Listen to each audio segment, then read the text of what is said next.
Los cubanos han vuelto a salir a protestar a las calles.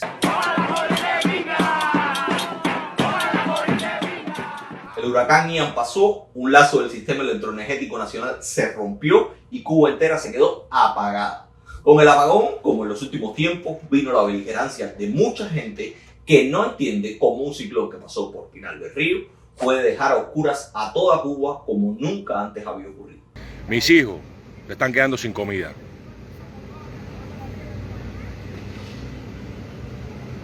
Cuando se me pudra la comida que tengo ahí, te la voy a poner ahí en la puerta del Consejo de Estado.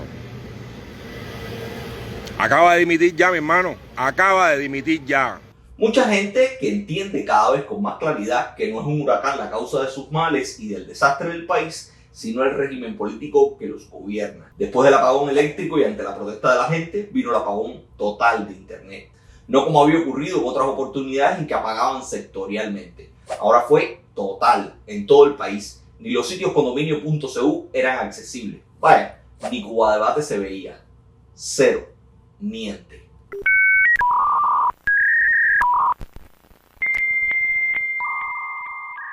Pero eso, si me preguntan a mí, era esperado. Llevaban tiempo preparándose legislativa y técnicamente para un momento como este.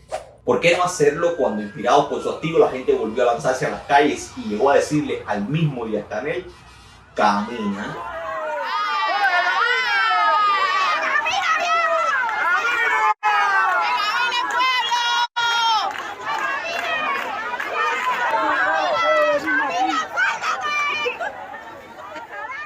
Pero antes de decirle a Díaz-Canel y al partido que dicen que dirige, camina en las calles cubanas, mucha gente ya se los había dicho el domingo 25 de septiembre en las urnas, en un acto sin precedentes en toda la historia del totalitarismo cubano. Cerca del 25% del electorado, alrededor de 3 millones de personas, dejaron de participar en el referéndum del Código de las Familias. Un referéndum que el propio Díaz-Canel había dicho que era por la revolución y el socialismo. A votar con el corazón, a votar por Cuba. Y estoy seguro que el 25 de septiembre, cubanas y cubanos libres, soberanos y dueños del destino elegido, ejerceremos nuestro derecho al voto. Votar sí, es decir sí por la unidad, por la revolución, por el socialismo, y es decir sí por Cuba. Mucha gente pide a gritos en las calles, en las redes sociales o en el silencio de las urnas un cambio que evite la profundización de la desolación y más muertes. Es indignante. Es vergonzoso.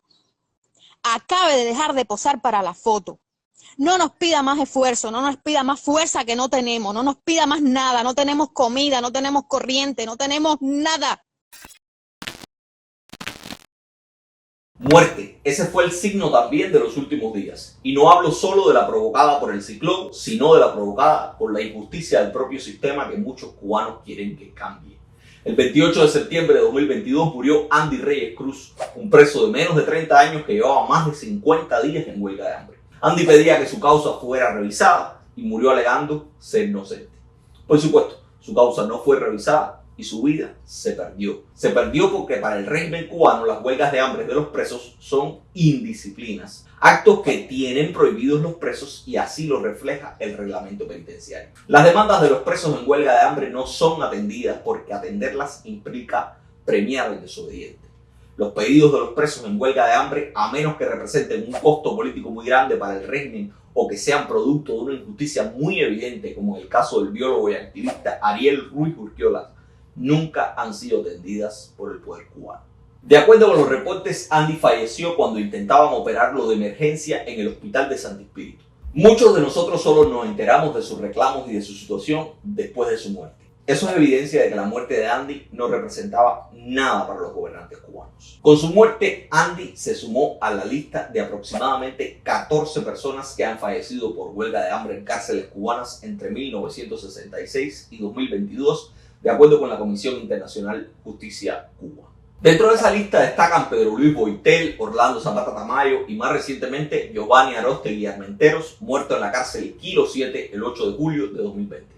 Muchos cubanos han muerto pidiendo justicia y libertad, la misma que cada vez más cubanos siguen pidiendo en las calles y otros sueñan con disfrutar de las urnas. Nos vemos en la próxima.